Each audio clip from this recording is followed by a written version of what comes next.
तो दोस्तों आज हम फिर से आपके लिए लेकर आए देश दुनिया की सभी ताजा बड़ी खबरें फटाफट इस वीडियो में आपको बताने वाले हैं। तो वीडियो को अंत तक जरूर देखें। अगर आप भी गोदी मीडिया का पुरजोर विरोध करते हैं तो हमारी वीडियो को लाइक करके अपना समर्थन जरूर दर्ज करें। इसी बीच बढ़ते दोस्तों पहली बड़ी खबर की ओर। तो चीन सेना ने भारतीय सेना पर किया हमला, भारत के 3 जवान शहीद। जी हां दोस्तों, आपको बता दें कि इस समय की ये सबसे बड़ी खबर सामने निकल कर आ रही कि भारत की सेना पर चीन ने हमला कर दिया है। जी हां दोस्तों, आपको बता दें कि लद्दाख की गलवान वैली में भारत चीन के सैनिकों के बीच झड़प में भारत के 3 जवान शहीद हो गए हैं, जिसमें एक कर्नल भी शामिल है। तो ये बहुत बड़ी इस समय की खबर सामने निकल कर आ रही है, क्योंकि लद्दाख सीमा विवाद पर लगातार चीन भारत को युद्ध की धमकी दे रहा था और चीनी सेना युद्ध अभ्यास कर भारत को युद्ध की धमकी दे रही थी। और आज चीनी सेना ने भारतीय सैनिकों पर हमला किया, जिसमें 3 भारत के जवान शहीद हो गए। तो इस समय की सबसे बड़ी खबर है कि चीन की साह पर नेपाल भारत पर अटैक करने के मोड़ में सीमा पर बना रहा है 100 नई चौकियां। इसका बड़ा खुलासा हुआ है। जी हां दोस्तों, आपको बता दें कि नेपाल की संसद के दोनों सदनों से विवादित नक्शे से संबंधित संविधान संशोधन को मंजूरी देने के बाद ये कदम जो है नेपाल सरकार ने उठाया है। जी हां दोस्तों, आपको बता दें कि विवादित नक्शे में नेपाल ने भारत के 3 क्षेत्रों को अपना बताया और कहा कि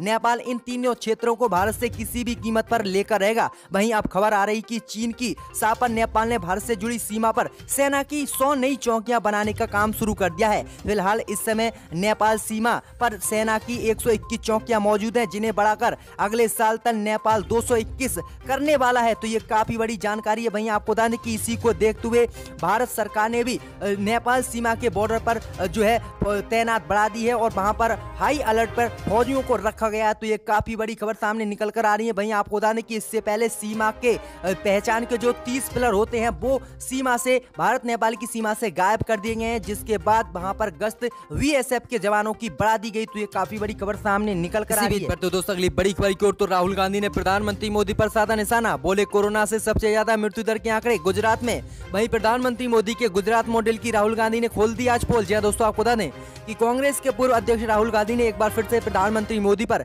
निशाना साधते हुए कहा कि कोरोना के कारण सबसे ज्यादा मृत्यु दर के आंकड़े ने गुजरात मॉडल की पोल खोल दी है। राहुल गांधी ने ट्वीट कर बीजेपी शासित राज्य और कांग्रेस व सहयोगी दलों के शासन वाले 6 राज्यों में कोरोना के कारण होने वाली मृत्यु दर का आंकड़ा देते हुए कहा कि इन 7 राज्यों में सबसे ज्यादा मौत गुजरात में हुई है, जिससे कि मोदी के गुजरात मॉडल की पोल खुलती है।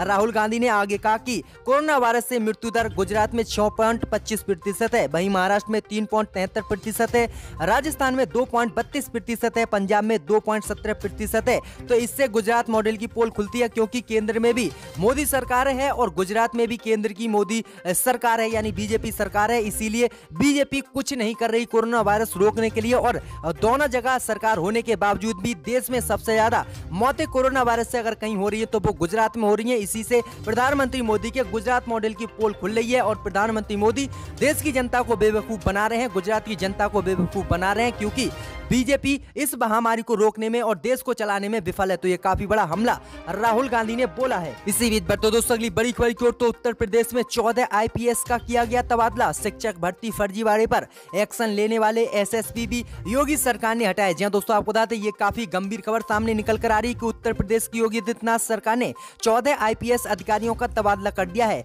खास बात यह है कि 69,000 सहायक शिक्षक भर्ती मामले में हुए फर्जीवाड़े पर कार्रवाई करने वाले प्रयागराज के एसएसपी सत्यार्थ अनिरुद्ध पंकज को भी हटाकर योगी सरकार ने बैटिंग में डाल दिया है, क्योंकि उन्होंने 69,000 शिक्षक भर्ती मामले में कड़ा एक्शन लिया था, जिसमें एक बीजेपी नेता पकड़ा गया था, जिसके बाद अब योगी सरकार ने उनको हटा दिया है और बैटिंग में डाल दिया है। जी दोस्तों, आपको बता दें कि योगी सरकार चाहती है कि जो सरकार चाहे वही ये सभी अधिकारी करें, लेकिन जो अधिकारी उनकी मर्जी के काम विरुद्ध करता है तो उसको योगी सरकार किस तरह से तबादला कर रही है, उनको हटा रही है और बैटिंग में डाल रही है। तो ये काफी बड़ी कार्रवाई योगी सरकार की तरफ से अधिकारियों पे की गई है। इसी बीच बढ़ते दोस्तों अगली बड़ी खबर की ओर। तो चीनी सामान के बहिष्कार के बीच मोदी सरकार ने चीनी कंपनियों को दिया 1000 करोड़ रुपए का प्रोजेक्ट, आरआरएस ने किया विरोध। जी दोस्तों, आपको बता दें कि भारत चीन सीमा विवाद को लेकर जिस तरह से दोनों देश आमने सामने हैं, इन सब के बीच भारत में चीन के सामान, एप्लीकेशन आदि का बहिष्कार करने की बात मोदी सरकार की तरफ से की जा रही थी और वोकल को लोकल पर जोर दिया जा रहा था। खुद प्रधानमंत्री नरेंद्र मोदी ने भी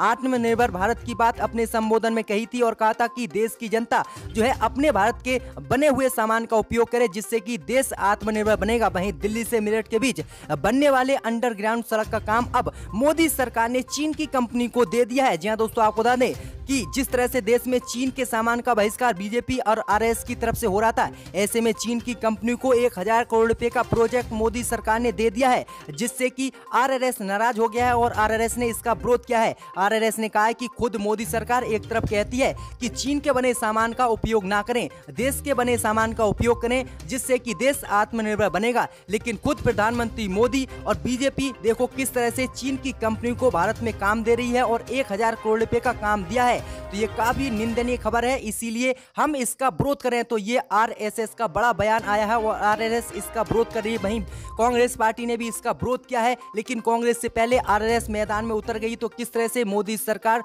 दोगलापन आपको देखने को मिल रहा है कि एक तरफ मना कर रही है, लेकिन दूसरी तरफ खुद ही उस काम को कर रही है। तो ये काफी बड़ी खबर सामने निकल कर आ रही है। इसी बीच बढ़ते दोस्तों अगली बड़ी खबर की ओर। तो अमित शाह के आदेश के बाद अब कोरोना मरीजों पर रखी जाएगी नजर, लगेंगे अस्पतालों में सीसीटीवी कैमरे। जी हां दोस्तों, आपको बता दें कि गृह मंत्री अमित शाह ने सोमवार को राजधानी के सभी कोविड-19 अस्पतालों में सीसीटीवी कैमरे लगाने के आदेश दिए थे, जिसके बाद दिल्ली सरकार ने इस संबंध में आदेश जारी कर दिया है। दिल्ली के चीफ सिक्योरिटी की ओर से जारी किए गए आदेश के अनुसार अब दिल्ली के सभी कोविड-19 अस्पतालों में सीसीटीवी कैमरे लगाए जाएंगे। खास बात यह है कि इस काम को आने वाले 24 घंटे में ही पूरा कर लिया जाएगा। वहीं आपको बता दें कि कोरोना महामारी के बढ़ते संक्रमण को देखते हुए मोदी सरकार ने काफी बड़ा फैसला लिया। अब सभी सीसीटीवी कैमरों से सभी अस्पतालों में नजर रखी जाएगी और किस तरह से अस्पताल जो है मरीजों का इलाज कर रहे हैं उस पर नजर रखी जाएगी। तो ये मोदी सरकार ने काफी बड़ा कदम उठाया है।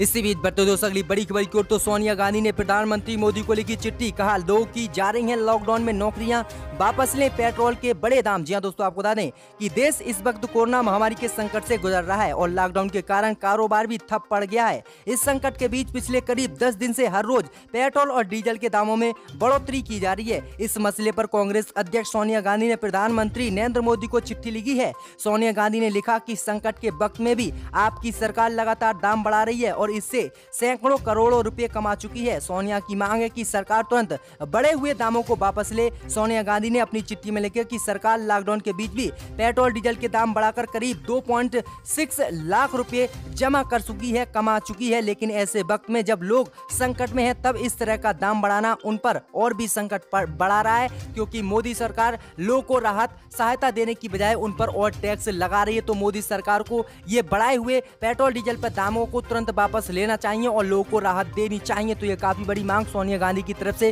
की गई है। इसी बीच बढ़ते दोस्तों अगली बड़ी खबर की ओर। तो दिल्ली के स्वास्थ्य मंत्री सत्येंद्र जैन अस्पताल में भर्ती, बुखार और सांस लेने में दिक्कत, हो सकता है कोरोना वायरस। जी हां दोस्तों, आपको बता दें कि दिल्ली के स्वास्थ्य मंत्री सत्येंद्र जैन की तबीयत बिगड़ गई है। उन्हें तेज बुखार और सांस लेने में तकलीफ है। इसके बाद उन्हें राजीव गांधी सुपर स्पेशलिटी अस्पताल में भर्ती कराया गया है। इस बात की जानकारी खुद सत्येंद्र जैन ने ट्विटर पर दी है। सत्येंद्र जैन का कोरोना टेस्ट कर दिया गया है और अब रिपोर्ट का इंतजार है, कहीं उन्हें कोरोना वायरस तो नहीं है। वहीं आपको बता दें कि बीते दिनों सीएम केजरीवाल की भी तबीयत बिगड़ी थी, लेकिन उनका कोरोना वायरस जो रिपोर्ट थी वो निगेटिव आई थी, लेकिन अब देखते हैं कि इनकी क्या आती है। इसी बीच बढ़ते दोस्तों अगली बड़ी खबर की ओर। तो कोरोना संकट के बीच केंद्र की मोदी और आप सरकार को घेरेगी कांग्रेस, 1000 जगहों पर देगी आज धरना। जी हां दोस्तों, आपको बता दें कि दिल्ली में कोरोना संकट बढ़ता ही जा रहा है और कांग्रेस ने कोरोना वायरस के फैलाव को रोकने में केंद्र की मोदी और दिल्ली की आम आदमी पार्टी सरकार को नाकाम रहने का आरोप लगाया है। लिहाजा कांग्रेस पार्टी ने कोरोना संकट के मुद्दे पर केंद्र की मोदी और दिल्ली में आम आदमी पार्टी की सरकार के खिलाफ आज 1000 जगहों पर धरना प्रदर्शन करने का फैसला किया है।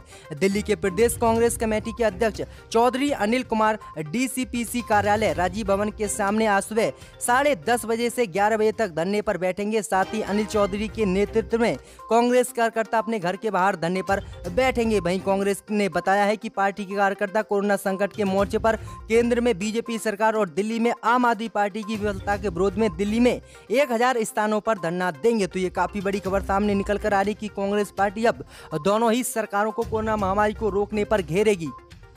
इसी बीच बढ़ते दोस्तों अगली बड़ी खबर की ओर। तो केरल के सीएम की बेटी की हुई शादी, यूथ लीडर मोहम्मद रियाज बने जीवन साथी। जहां दोस्तों आपको बता दें कि केरल के मुख्यमंत्री पिनराई विजयन की बेटी आज शादी के बंधन में बंध गई है। सीएम विजयन की बेटी टी बीना की शादी यूथ लीडर मोहम्मद रियाज के साथ आज तिरुवनंतपुरम में हुई। कोरोना वायरस के चलते गाइडलाइन का पालन करते हुए शादी का आयोजन मुख्यमंत्री के सरकारी आवास पर किया गया है। वहीं आपको बता दें कि सीएम पिनराई विजयन की बेटी टी बीना IT प्रोफेशनल है, जबकि उनके पति मोहम्मद रियाज CPM के यूथ विंग DYFI के राष्ट्रीय अध्यक्ष है। दोनों की शादी स्पेशल मैरिज एक्ट के तहत की गई है। वहीं आपको बता दें कि इसी को लेकर मुस्लिम हिंदू होने की बात को लेकर RRS और बीजेपी ने एक बार फिर से इस शादी पर सवाल उठाए हैं। जी हां दोस्तों, आपको बता दें कि बीजेपी और RRS ने आरोप लगाया है कि इनकी शादी में एक RRS के कार्यकर्ता को गोली मारकर हत्या के आरोप में सजा झेल रहा व्यक्ति भी इस शादी में शामिल हुआ है, लेकिन इसकी अभी तक पुष्टि नहीं हुई है।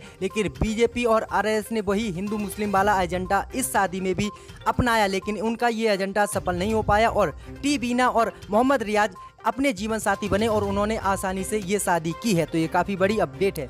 इसी बीच बढ़ते दोस्तों अगली बड़ी खबर की ओर, तो स्मृति ईरानी ने कहा कि लॉकडाउन के दौरान 20 करोड़ महिलाओं के खाते में ट्रांसफर किए गए मोदी सरकार द्वारा 20,000 करोड़ रुपए। जहां दोस्तों आपको बता दें कि केंद्रीय कपड़ा मंत्री स्मृति ईरानी ने सोमवार को कहा कि मोदी सरकार ने लॉकडाउन की अवधि के दौरान देश में जनधन खाता धारकों के खाते में 20 करोड़ महिलाओं के खाते में 20,000 करोड़ रुपए ट्रांसफर किए हैं। महिला एवं बाल कल्याण मंत्री मोदी सरकार के दूसरे कार्यकाल के 1 साल पूरे होने के आयोजन में जनसंवाद रैली को संबोधित करते हुए ये बयान दिया है कि उन्होंने कहा कि महिलाओं के खाते में मोदी सरकार ने 20,000 करोड़ रुपए जमा किए हैं 20 लाख खातों में। तो ये काफी बड़ा बयान उन्होंने दिया है कि इसी ऐवान में टेबल पर पैसे डाले गए। अब कौन उस वक्त यहाँ बैठा था वो अक्लमंद जानते हैं, मगर मैं दोहराना